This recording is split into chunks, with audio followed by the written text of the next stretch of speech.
At exactly 6:42 p.m. on Wednesday, August the 14th, 1991, a condensation ring was slowly forming on the mahogany coffee table in the foyer of the Russo household, a small but significant mark of neglect in a home otherwise defined by its meticulous order. Elena Russo, a 17-year-old honors student whose future in architectural design was already being mapped out in the sketches scattered across her bedroom floor, was standing before the hallway mirror, adjusting a denim jacket that felt far too heavy for the sweltering New York humidity. Beside her stood Sarah Miller, her lifelong friend, and a girl whose quiet intensity often masked a profound talent for classical piano, and Chloe Bennett, the most vivacious of the trio, whose laughter was frequently described by her teachers as the only thing capable of cutting through a dull Monday morning. The air in the house was thick with the scent of peach-scented hairspray and the metallic tang of an oscillating fan that struggled to move the stagnant August heat. Outside, the suburbs of Queens were bathed in a sickly orange glow as the sun began its slow descent behind the jagged teeth of the Manhattan skyline, a view that usually promised adventure, but tonight carried an unacknowledged weight of stillness. Mrs. Russo, a woman who prided herself on knowing the exact whereabouts of her daughter at every minute of the day, would later recall the exact sound of the screen door clicking shut, a hollow plastic snap that punctuated the end of the girls' childhoods without them even knowing it. They were headed for the city, a trek they had made a dozen times before, lured by the neon lights of the village and the promise of a late-night concert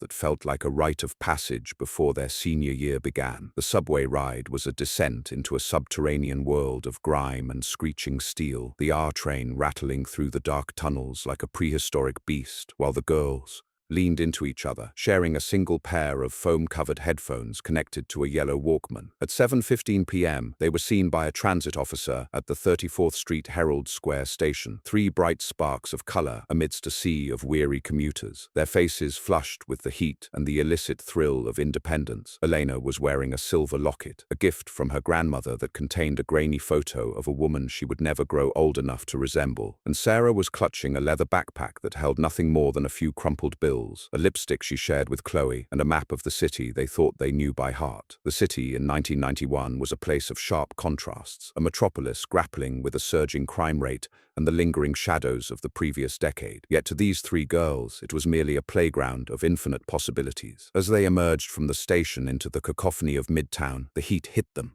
like a physical blow, the smell of roasted nuts and exhaust fumes swirling in the heavy air. They walked south, their footsteps synchronized, passing the flickering marquees of theaters and the darkened windows of closed boutiques, oblivious to the fact that they were being watched from the interior of a rusted sedan idling near the curb. The driver, a man whose presence in the neighborhood was as unremarkable as a shadow, waited for the light to change, his eyes fixed on the sway of Chloe's blonde ponytail. If only they had taken the bus instead of the train, or if only the concert had started an hour earlier, the geometry of their lives might have remained intact. But fate is often dictated by the smallest of deviations. By 9:45 p.m., the girls had reached the Lower East Side, a labyrinth of narrow streets where the streetlights were fewer and the shadows deeper. They were looking for a specific club, a basement venue known only through word of mouth, but the addresses seemed to shift in the dim light. A passerby, described later by witnesses as a helpful man in his late 30s with a gentle demeanor, stopped to offer directions, his voice barely audible over the distant roar of the city. He pointed toward a side street, a shortcut that promised to shave 10 minutes off their journey, and with a collective nod of gratitude, the girls turned into the darkness of an alleyway that smelled of damp brick and old rain. At 10:11 p.m., a neighbor living above a nearby bodega heard a sharp, brief cry that was quickly swallowed by the sound of a passing siren. But in a city that never sleeps, such sounds are often dismissed as the background noise of urban existence. Back in Queens, the clock on the Russo's kitchen wall ticked toward midnight, the silence of the house becoming increasingly oppressive as the minutes stretched into hours. Mr. Russo, a man who had spent 20 years working the night shift at the post office and was intimately familiar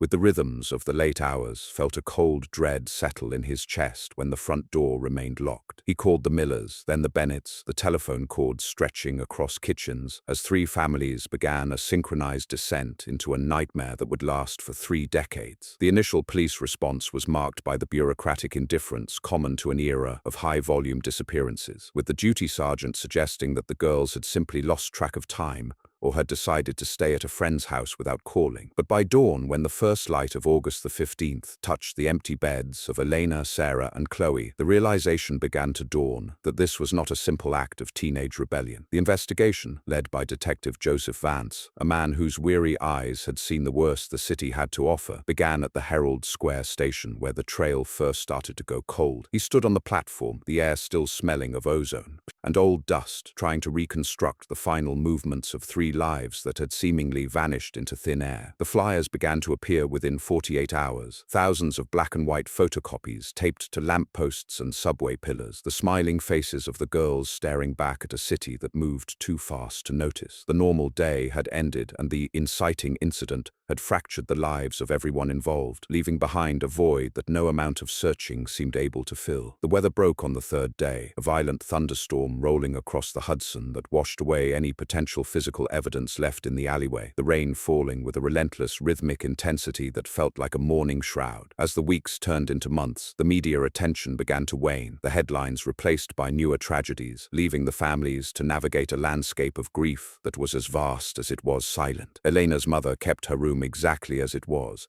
On that Wednesday evening, the dust settling on the architectural sketches and the scent of peach hairspray slowly fading until it was nothing more than a memory of a memory. The cold phase of the investigation was beginning, a period of years where the file folders grew thick with dead ends and the hope of the families became a heavy, jagged burden they carried through the decades. Little did they know that the perpetrator was not a monster from a distant nightmare, but a man who lived only 6 blocks from the police precinct, a community pillar who attended every vigil and held the hands of the grieving mothers, his secret buried beneath a veneer of mundane respectability that would take 30 years of scientific advancement to finally strip away. By the morning of August 16, 1991, the humidity in the city had reached a suffocating 94%, creating a shimmering haze over the East River that seemed to blur the boundary between the water and the leaden sky. Detective Joseph Vance, a man whose 42nd birthday had passed unmarked just 2 days prior, sat in a cramped office at the Midtown North Precinct, his desk buried under a rising tide of witness statements, transit logs,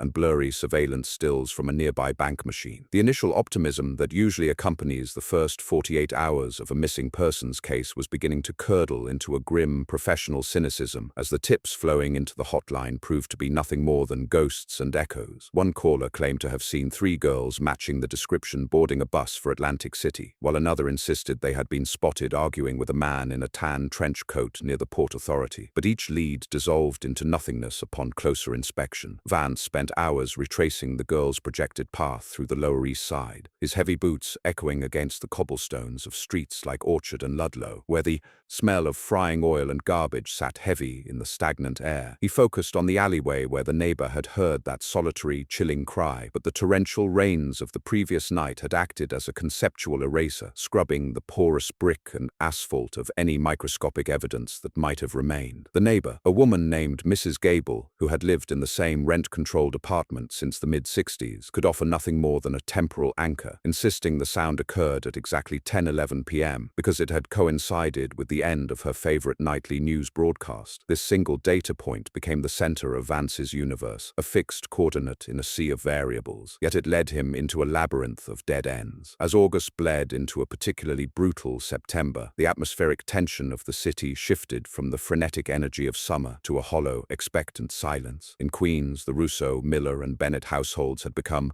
a triptych of grief, their lives tethered together by a shared trauma that the rest of the world was beginning to forget. Maria Russo, Elena's mother, had transformed her dining room into a makeshift command center, the walls covered in maps of the 5 boroughs and timelines written in a frantic, looping script that betrayed her lack of sleep. She became a fixture at the precinct, her presence a silent, accusing reminder to Vance of the 3 lives that remained unaccounted for. She would bring him Tupperware containers of pasta that neither of them ate, sitting in the hard plastic chairs of the waiting room for hours just to catch a glimpse of the case file, her eyes growing wider and more haunted as the weeks turned into months. By the time the first snow fell on December 12, 1991, the case was officially designated as cold, a term that felt like a secondary assault to the families who were still burning with the heat of their loss. The transition from active Investigation to archival storage was marked by the physical movement of the files, the heavy cardboard boxes being wheeled into a basement storage room where the air was thick with the scent of damp paper and ozone. Years began to slide past with a cruel, rhythmic indifference, the 1990s giving way to a new millennium that the girls would never see. The if-only moments began to calcify in the minds of the survivors, haunting the quiet hours of their aging. If only Mr. Bennett hadn't worked late that night, perhaps he would have driven them to the station. If only Sarah hadn't forgotten her watch, maybe they would have turned back earlier. Detective Vance watched his own children grow, graduate,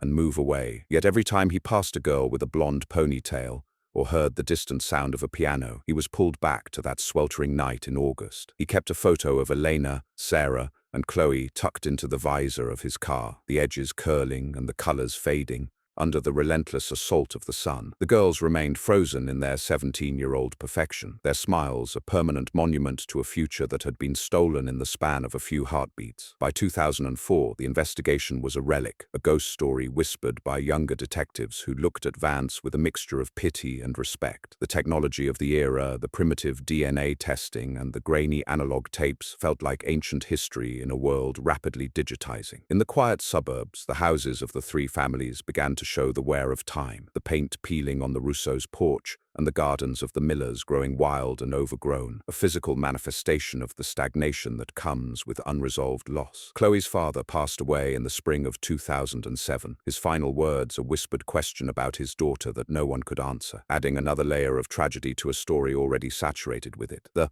perpetrator, meanwhile, remained a shadow in the periphery, a man who had successfully integrated his darkness into the mundane fabric of society. He was the man who held the door open at the grocery store, the neighbor who offered to mow the lawn for the elderly woman down the street, and the volunteer who helped organize the annual search anniversary vigils. He watched the families age with a secret cold satisfaction, his pulse never quickening even when he stood inches away from Detective Vance during a televised appeal for information. He believed he had outrun time, that the secrets he had buried in the damp earth of a forgotten lot were now part of the geological record, untouchable and unrecoverable. But time, while it drags for the grieving, also works with a slow, grinding precision in the realm of science. In the basement of the medical examiner's office, 3 small envelopes containing hair fibers and a single degraded skin cell recovered from Sarah's discarded backpack sat in a climate-controlled drawer, waiting for the world to catch up to the evidence. The forensic procedural of the future was being built in laboratories across the country, a slow-motion revolution that would eventually turn the forensic salvation from a dream into a terrifying reality for the man who thought he was safe. As the 20-year anniversary approached in August of 2011, the weather mirrored the night of the disappearance, a heat wave settling over New York that felt like a deliberate provocation. Maria Russo, now a grandmother to children she only knew through her other daughter, stood on the same street corner in Herald Square, clutching a tattered flyer that had become her life's work. She didn't know that 300 miles away, a technician in a sterile lab was about to look through a microscope and see the first spark of light in a darkness that had lasted for 2 decades. The hidden in plain sight antagonist was about to find that the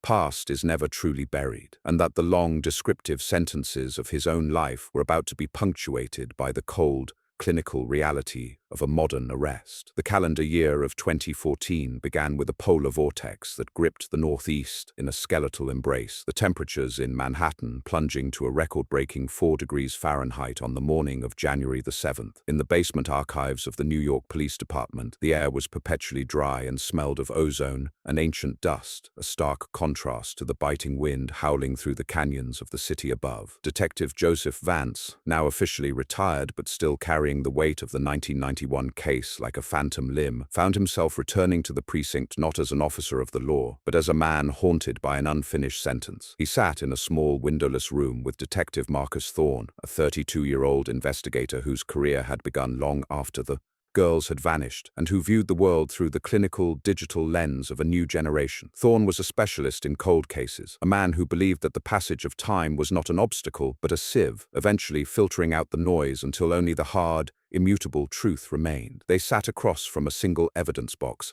its cardboard edges softened by decades of handling, containing the meager remnants of 3 lives: Eleanor's silver locket, Sarah's leather backpack, and a single mud-stained sneaker that had been found near a construction site 3 years after the disappearance. The scientific landscape had shifted beneath their feet, moving from the primitive RFLP testing of the early 90s to the highly sensitive short tandem repeat analysis that could now extract a full profile from a microscopic cluster of skin cells. Thorne explained the concept of touch DNA to Vance, describing how every person leaves behind a biological signature, a trail of breadcrumbs made of proteins and salt that the girl's killer had inadvertently shed in the heat of his violence. By the spring of 2015, the forensic lab had begun the painstaking process of re-examining every item in the box using vacuum-assisted collection methods that could pull genetic material from deep within the fibers of Sarah's backpack. Outside the lab, the world continued its indifferent rotation. The Twin Towers had fallen and been replaced by a soaring needle of glass. The subways had switched from tokens to digital cards, and the girls who would have been in their 40s were now ghosts in a city that had outgrown their memory. Maria Russo, now 71 and walking with the aid of a cane that clicked rhythmically against the sidewalk, still visited the site of the last sighting every August 14th, standing in the shadow of the Empire State Building, while the tourists surged around her like a river around a stone. She had outlived her husband, who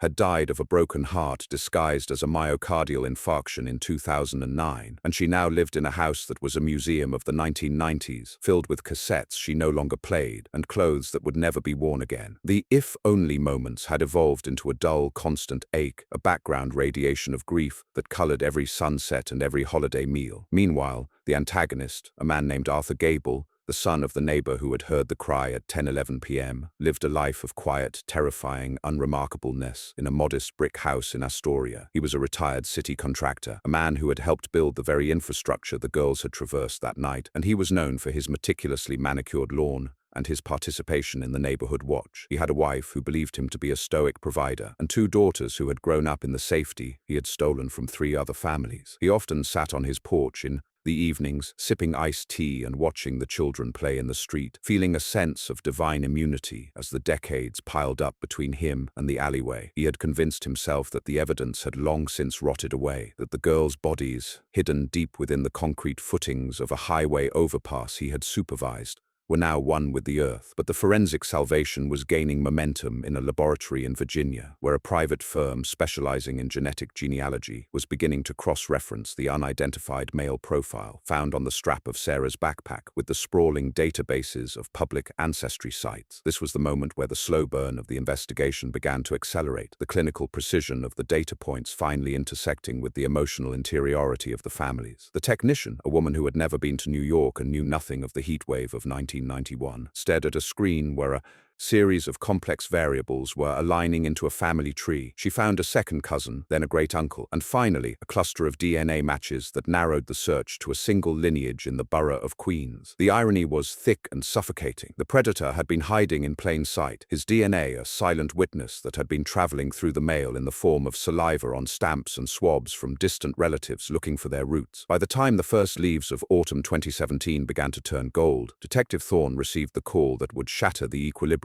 of the Gable household. The profile was a 1 in 1 billion match, a statistical certainty that bridged the gap between the 19-year-old version of Arthur Gable and the aging man on the porch. The narrative was shifting toward the reveal, the atmosphere in the precinct electric with a tense, melancholic energy as the team prepared for an arrest that had been 26 years in the making. Vance was invited to the briefing, his hands trembling as he looked at the current photograph of the man he had interviewed 3 times in 1991 as a helpful witness. The weather was turning cold again, a biting wind whipping off the river as the tactical team assembled in the pre-dawn darkness of October the 12th, their breath visible in the air like the spirits of the 3 girls waiting for justice. The pre-dawn light of October the 12th, 2017, was a bruised purple, the kind of sky that suggests the transition from autumn's warmth to winter's cruelty is finally, irrevocably underway. At 4:38 a.m., the neighborhood of Astoria was caught in that peculiar heavy silence that exists just before the city's early risers begin their daily pilgrimage to the subway, a stillness that was about to be shattered by the mechanical precision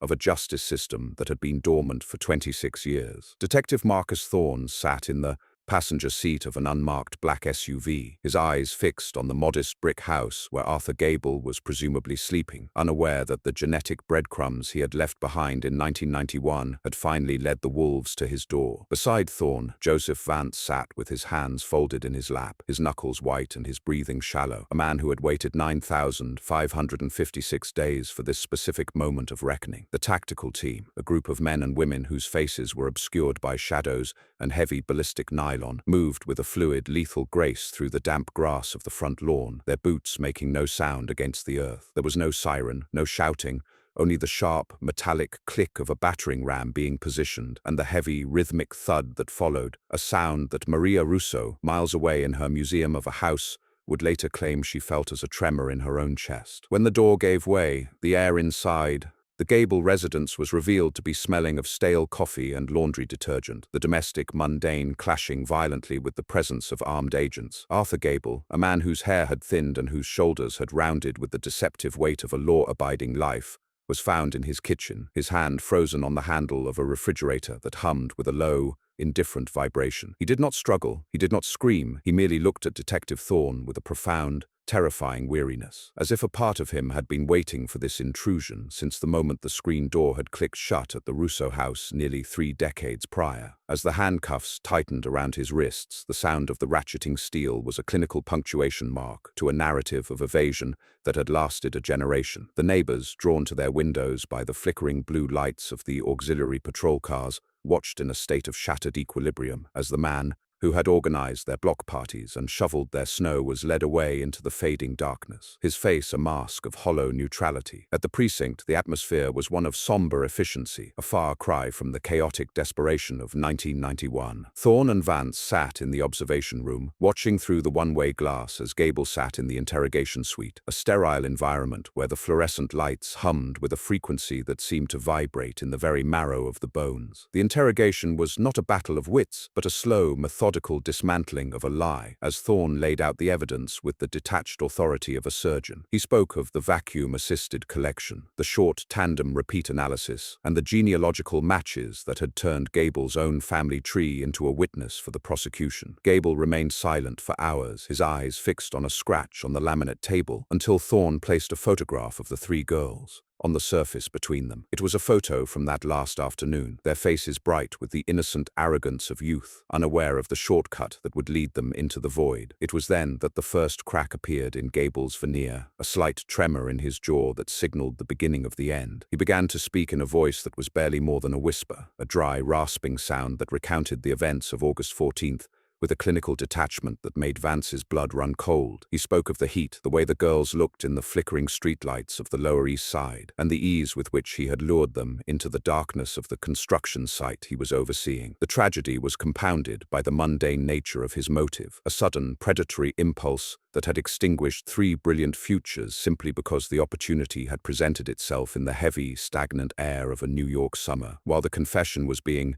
recorded, a process that felt like an exorcism of the city's collective trauma, Thorne dispatched a team to a remote patch of land near the Verrazzano Narrows Bridge, a place where the salt spray of the Atlantic met the industrial grit of the city. The search for the remains began in the early afternoon, under a sky that had turned a flat, unyielding grey, the sound of excavators tearing into the earth a mournful accompaniment to the tears of the families who had been summoned to the precinct. Maria Russo was the first to arrive, her cane clicking against the linoleum floor as she walked toward Vance, her face a map of 91 years of life and 26 years of waiting. When he told her the words she had both longed for and dreaded, that they had him and that they were bringing the girls home, she did not weep immediately. Instead, she sat in the hard plastic chair, the same kind she had occupied for thousands of hours since 1991, and closed her eyes, her lips moving in a silent prayer that was both a lament and a resolution. The news of the arrest rippled through the city like a shockwave, a reveal arrest that dominated the 24-hour news cycle and reminded a younger generation of the fragility of the peace they took for granted. The community was shocked, not just by the horror of the crime, but by the fact that the monster had lived among them, a hidden in plain sight antagonist who had utilized the safety of the suburbs to mask the darkness of his soul. As the sun set on October 12th, the weather turned toward a freezing rain, the droplets slicking the streets of Queens and Manhattan alike, as if the city itself were trying to wash away the lingering stain of Gable's presence. The forensic salvation was complete, but the cost was etched into the faces of the survivors, a bittersweet victory that could never restore the shattered equilibrium of the lives they should have led. The investigation was moving toward its final phase, the aftermath, and the closure that always felt like a poor substitute for the presence of the lost. Yet as the excavators at the bridge site struck something solid beneath the frozen earth, the narrative prepared to transition into its penultimate chapter of sorrow and recovery. The morning of October the 13th, 2017, arrived with a relentless, needle-like sleet that coated the industrial wasteland near the Verrazzano Narrows Bridge in a treacherous layer of ice, making the work of the forensic anthropologists both a physical and emotional ordeal. Under the harsh glare of portable halogen lamps that hummed with a low-frequency vibration, the team from the medical examiner's office worked with a surgical precision that stood in stark contrast to the violent haphazardness with which the girls had been discarded 26 years prior. Detective Joseph Vance stood on the perimeter of the yellow tape, his shoulders hunched against the biting wind, watching. As the excavators were replaced by hand tools, the heavy machinery giving way to the delicate scrape of trowels and brushes. The earth here was a compacted layer of New York history, mixture of glacial till, industrial slag,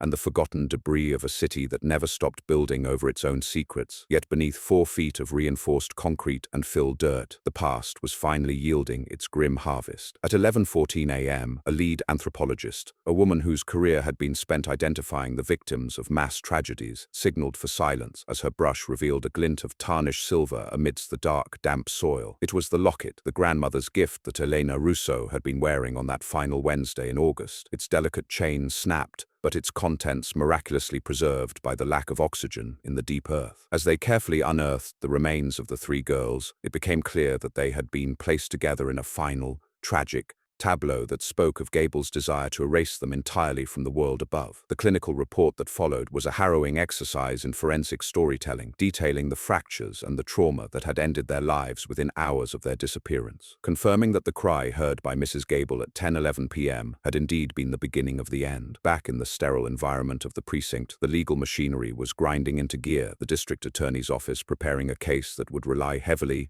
on the intersection of 19th century genealogy and 21st century molecular biology. Arthur Gable's arraignment on October the 15th was a masterclass in the hidden in plain sight irony that had defined the case. He appeared in court wearing a nondescript beige sweater and wire-rimmed glasses, looking more like a retired librarian than a man capable of such profound depravity. The courtroom was packed with the families of the victims, a sea of grey hair and weathered faces that represented a generation of stolen peace, their eyes fixed on the man who had lived among them as a neighbor while carrying the weight of their daughter's deaths in his heart. Maria Russo sat in the front row, her hands gripping the head of her cane so tightly that her knuckles were the color of ivory, her gaze never wavering from the back of Gable's head. The prosecutor, a sharp-eyed woman who had been a toddler when the girls disappeared, spoke of the shattered equilibrium of the community and the monument to loss that the families had inhabited for nearly 3 decades. Gable's defense team attempted to argue that the DNA evidence was circumstantial or contaminated by the passage of time, but the statistical weight of the genetic matches was an insurmountable wall of data. The forensic salvation that Vance had dreamed of was now a matter of public record, a series of digital charts and graphs that translated the girls' final moments into a language the law could finally understand. As the legal proceedings dragged into the winter of 2018, the weather reflected the somber mood of the city, a series of relentless blizzards that buried the streets in white, as if trying to provide the girls with the shroud they had been denied for so long. The news cycle remained fixated on the case, the tragedy of 1991 becoming a cautionary tale for a new era of parents who realized that the safety of the suburbs was often just a fragile illusion. The if-only moments continued to haunt the periphery of the trial. If only the construction site had been properly secured, or if only the neighbor had called the police instead of assuming the sound was just the city's background noise. In the quiet moments between court sessions, Detective Vance and Maria Russo would sit in the hallway, 2 people who had been bonded by a tragedy they never asked for, their conversations sparse and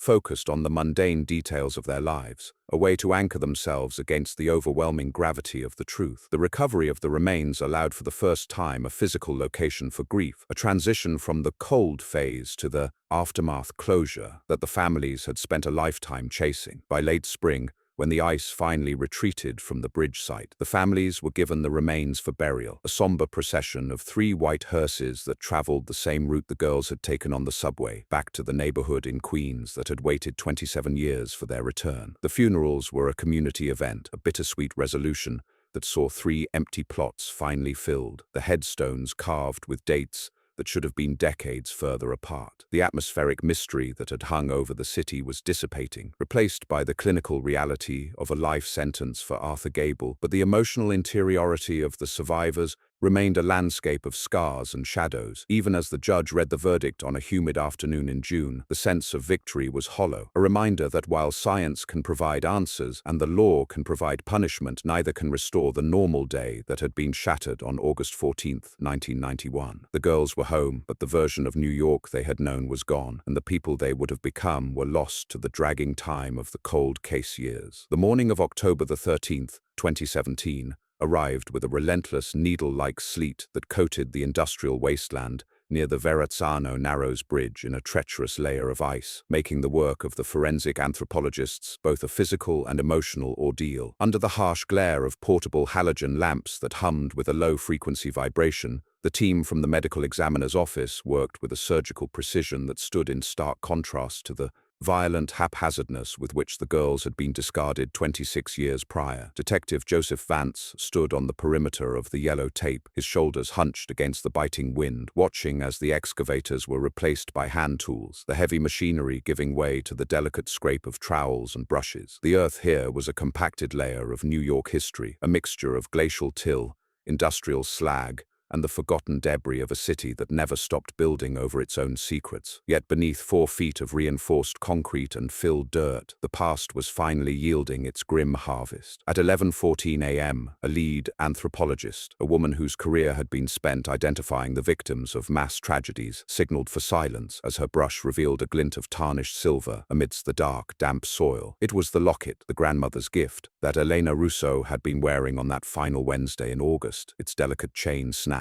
but its contents miraculously preserved by the lack of oxygen in the deep earth. As they carefully unearthed the remains of the 3 girls, it became clear that they had been placed together in a final, tragic tableau that spoke of Gable's desire to erase them entirely from the world above. The clinical report that followed was a harrowing exercise in forensic storytelling, detailing the fractures and the trauma that had ended their lives within hours of their disappearance, confirming that the cry heard by Mrs. Gable at 10:11 p.m. had indeed been the beginning of the end. Back in the sterile environment of the precinct, the legal machinery was grinding into gear, the district attorney's office preparing a case that would rely heavily on the intersection of 19th century genealogy and 21st century molecular biology. Arthur Gable's arraignment on October the 15th was a masterclass in the hidden in plain sight irony that had defined the case. He appeared in court wearing a nondescript beige sweater and wire-rimmed glasses, looking more like a retired librarian than a man capable of such profound depravity. The courtroom was packed with the families of the victims, a sea of grey hair and weathered faces that represented a generation of stolen peace, their eyes fixed on the man who had lived among them as a neighbor while carrying the weight of their daughter's deaths in his heart. Maria Russo sat in the front row, her hands gripping the head of her cane so tightly that her knuckles were the color of ivory, her gaze never wavering from the back of Gable's head. The prosecutor,